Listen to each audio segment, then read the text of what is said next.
The Anvil and the Ocean. Before the colonies had kings or flags, they had a hammer. Long before a name was carved into this land called America, there was the sound of iron meeting iron, the heartbeat of men who refused to be broken.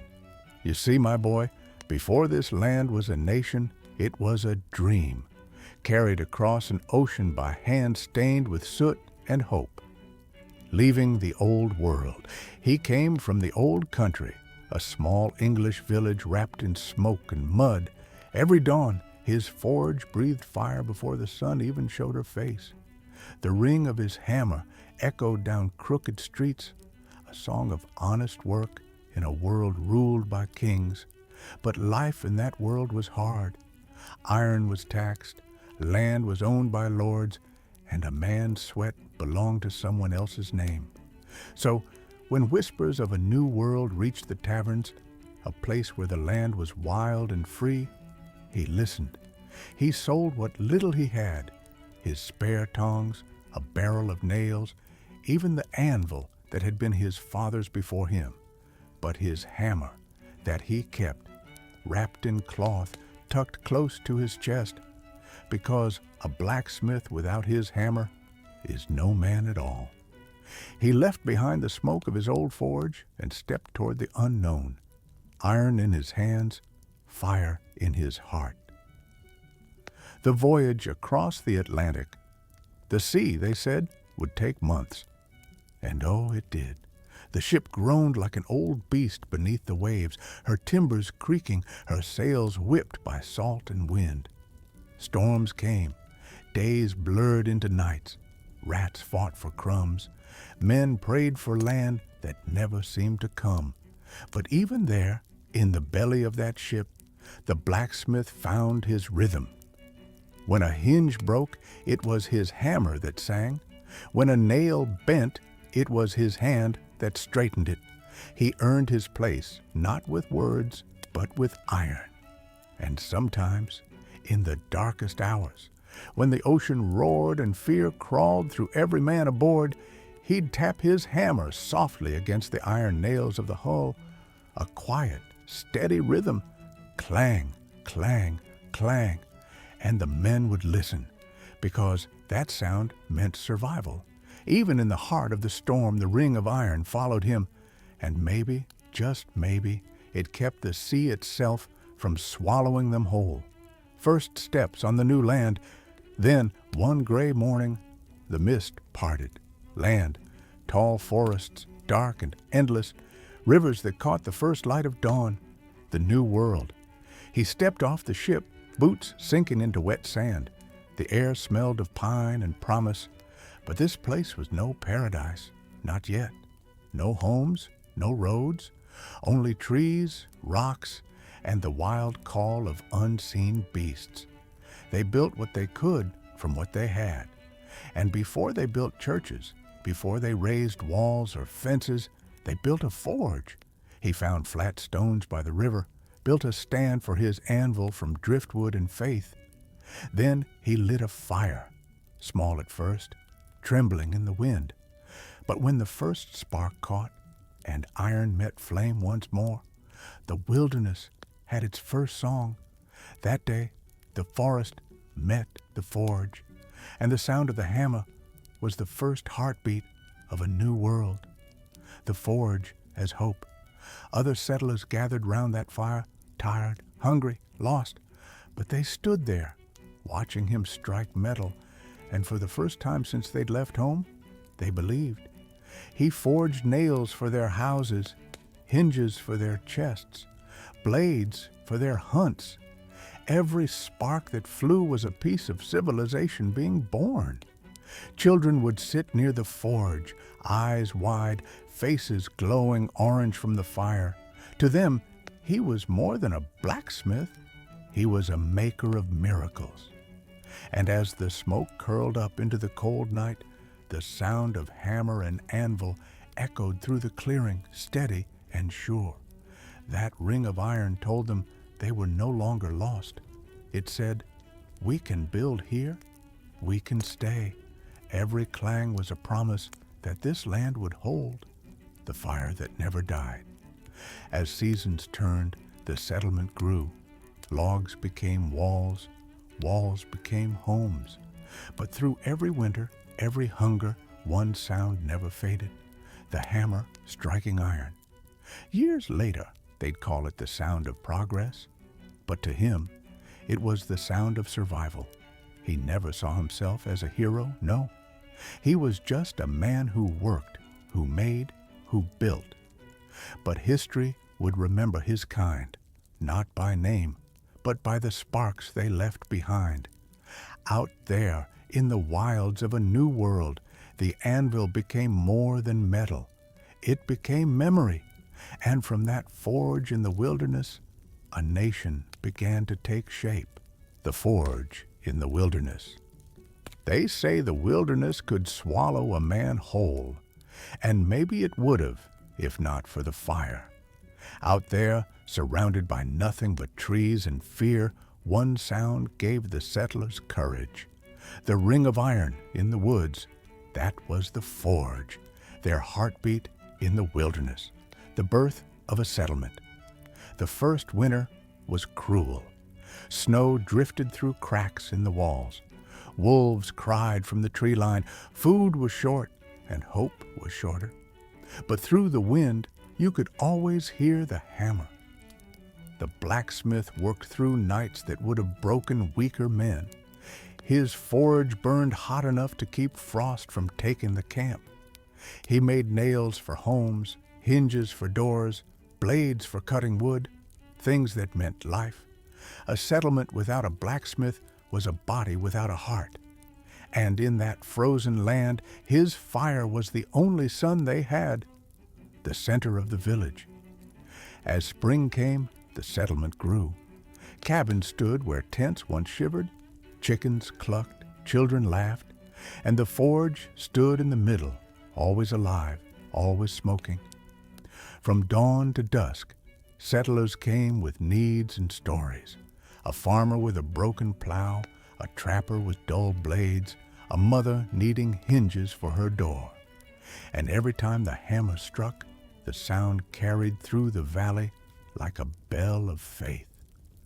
The settlers began to say, when the hammer stops, trouble's coming. They brought him food, mended his roof, and built their lives around that glow. He wasn't just a craftsman anymore. He was the heartbeat of the village. Every spark he struck held a promise. We'll stay. We'll make this land ours three. The craft of necessity iron was scarce, and every scrap was sacred.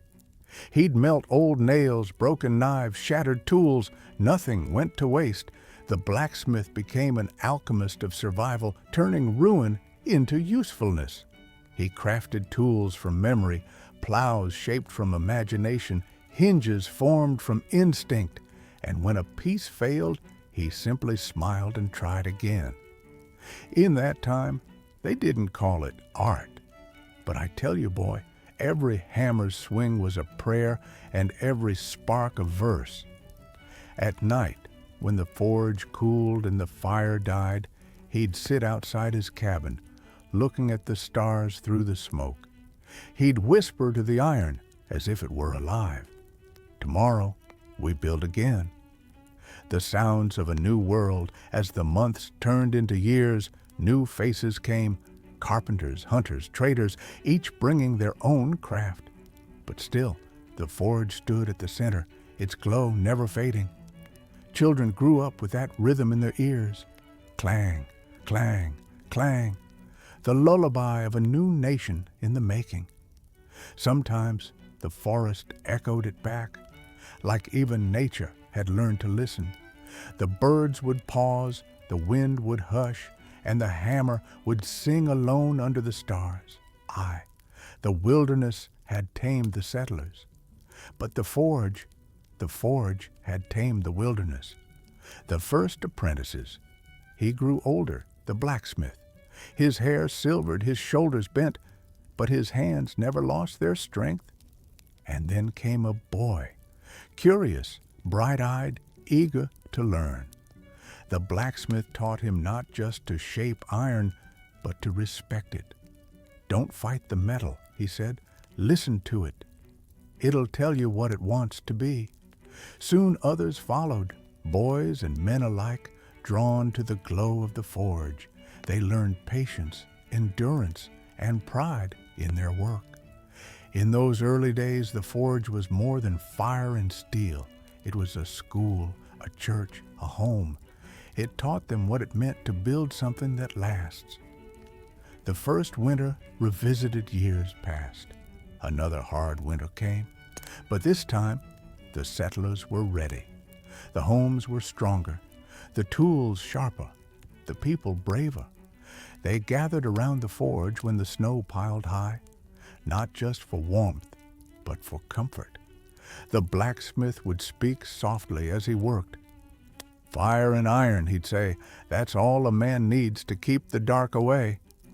And as the snow fell thick outside, the fire's glow painted the walls in gold.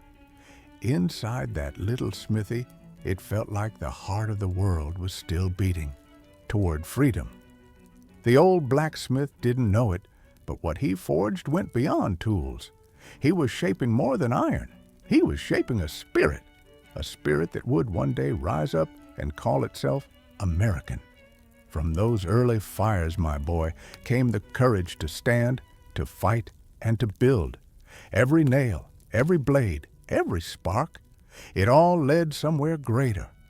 And soon, those hammers would forge not just plows and axes, but freedom itself. The iron of war and freedom. The quiet, before the storm, years passed, and the little forge by the river became a workshop of wonders. He says, voice trembling with pride, the boy I once knew, the blacksmith of the New World, had become the heart of a town. His tools had built everything they needed, plows that fed the hungry, hinges that opened new homes, and nails that held dreams together. But something darker began to whisper through the colonies, rumors carried on the wind. The air grew heavy, the old man sighs, like iron before a storm. Ships came not with settlers now, but with soldiers. The blacksmith began to make more than plows and nails. He began to make arms. The sound of rebellion. It started with quiet meetings in taverns, men huddled by candlelight, voices low and trembling. They spoke of taxes, tyranny, and freedom. The blacksmith's forge became their secret heart. At night, the glow of his fire burned again, this time not for farming tools, but for blades, bayonets, and musket barrels. He worked in silence, only the rhythm of the hammer filling the room. Clang, he says softly, the sound of defiance. Every strike was a vow that they would never kneel again, the soldiers and the anvil. Then came the day when war touched his doorstep. Young men arrived, farmers, cobblers, sailors, hands rough, hearts uncertain. They carried muskets with cracked barrels, dull blades, and broken faith. The blacksmith took their weapons and said nothing. Only the fire answered. He mended their iron, reforged their courage. Their faces were boys, the old man says, but their eyes carried something ancient, the fire of freedom. He made iron not to kill, but to protect. He whispered to the flames, "May this metal serve justice, not vengeance." And the anvil rang through the night, a hymn of resistance. The war comes home. The year turned red. The skies filled with smoke. The blacksmith's forge became both sanctuary and target. Redcoats marched through towns, burning, taking, destroying. But even as the flames took his home, the blacksmith saved the hammer. The hammer, he says softly, was all that mattered. He fled with the settlers into the woods, his anvil buried beneath the ashes. Yet even there, under the open stars, the ring of metal never stopped. He worked beneath moonlight, melting old chains into bullets, farm tools into pikes. He turned the tools of peace into weapons of freedom. The turning point. Then came the great battle, a valley soaked in rain and courage. He watched his work in the hands of men charging through the mud, each musket, each blade, a piece of his soul. "Do you know what it means," the old man asked, "to see your own iron shape the world?" When the smoke cleared, freedom's banner still stood. The blacksmith's hands were scarred, his hair turned silver from heat and grief. But his forge was reborn in the glow of a new dawn. The forge of freedom. Years later, they called him Father Iron. His anvil became a relic, its surface marked by the blows of war and hope alike. He no longer forged weapons, only bells and liberty metalwork for the new towns rising from the ashes. He told his apprentice, "The war is over, boy. But freedom must always be reforged, and that's how the iron of war," he says, "was shaped into the steel of a nation. The hammer that once struck fear now rang for peace." He looks toward the window, dawn light breaking through. "Freedom has a sound," he says quietly, and in the new world, that sound was the ring of a blacksmith's hammer, the legacy of the hammer. "You see, boy," he says, voice carrying through the flicker of firelight, "time has a way of wearing down even the strongest iron. The blacksmith, once strong enough to raise an anvil alone, now sat quietly on his porch. The forge still stood behind him, its stones blackened but proud, like an old soldier who had survived every war. His hair was white. His hands were lined like the rivers that shaped the colonies. Yet still, on the quiet mornings, he lifted the hammer, not to strike, but to remember. Each ring, the old man says softly, was a memory, a promise made to this new land. The passing of the craft. He had taken an apprentice once, a curious boy with soot on his face and questions in his eyes. The boy had grown in the glow of that forge, learning not just to shape iron, but to shape patience. "The fire teaches more than heat," the blacksmith would say. "It teaches you that strength without purpose is just noise." Years passed, and the boy became a man. The old blacksmith placed the hammer in his hands one last time. He smiled. "You don't inherit a forge," he whispered. "You inherit its heart." The changing of the times. Seasons rolled like hammers striking steel. The wooden village grew into a town. Wagons became roads. Whispers of the frontier turned into shouts of expansion. Iron wagons thundered west. The craft changed from forges to factories. But in one old workshop, untouched by time, the rhythm remained the same. The ring of the hammer, the hiss of water, the breath of the fire. Even as the world rushed forward, the blacksmith's legacy lingered in the sound of every nail driven, every gate closed, every bell that rang across the growing nation. The meaning of the hammer. "People talk about freedom," he says. "They think it's a thing you win once. But freedom, my boy, is forged every day." He looks down at the hammer, its handle polished by generations, initials faintly carved, edges worn smooth. "This hammer built homes," he says. "It built barns, muskets, ships, and liberty itself." He raises it one last time, taps it gently against the anvil.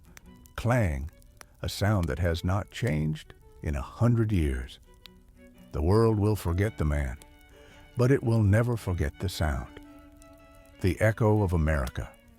Some say the blacksmith's forge still stands, somewhere deep in the woods where iron once met flame.